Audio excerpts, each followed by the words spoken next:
Icône, yéyé et showwoman de talent, Sylvie Vartan fait à 80 ans ses adieux à la scène. Ce vendredi, samedi et dimanche, Sylvie Vartan donne ses 3 ultimes concerts au Palais des Congrès de Paris intitulés « Je tire ma révérence ». Ce sera le point final à une carrière de 63 ans de l'une des plus grandes artistes francophones.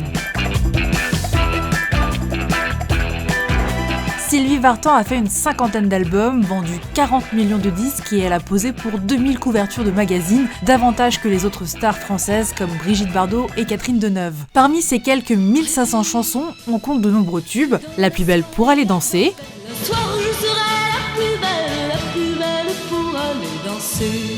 L'amour c'est comme une cigarette, L'amour c'est comme une cigarette, ça brûle et ça monte à la tête. Comme un garçon. Comme un garçon, j'ai les cheveux longs. Comme un garçon, je porte un blouson, un médaillon, un gros ceinturon. Comme un garçon. Elle est pourtant venue à la chanson par hasard.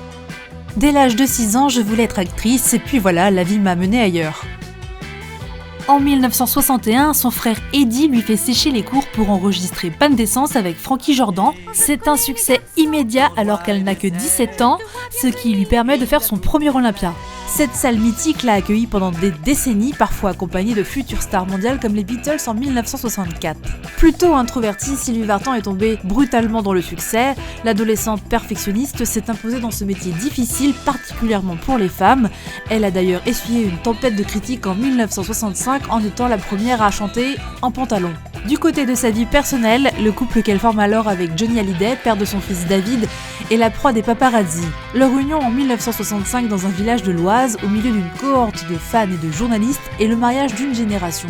Ils partagent parfois la scène et enregistrent J'ai un problème, duo resté célèbre. Je sens bien que je t'aime. Oh, j'ai un problème, c'est que je t'aime aussi. Leur union s'achève par un divorce en 1980 après moultes accros, ruptures et réconciliations. Elle s'est alors installée à Los Angeles pour sa 3e vie, mais elle retrouvait régulièrement la France et son public. Pressentie pour jouer dans les parapluies de Cherbourg, elle aura finalement eu une carrière modeste au théâtre et au cinéma, avec un seul grand rôle dans L'Ange Noir en 1994. Si je ressens un manque, c'est du côté du cinéma. En 2024, elle a annoncé tirer sa révérence. Elle rappelle que si Johnny est quasiment mort sur scène, ce ne sera pas le cas pour elle. Des adieux à la scène irrévocables.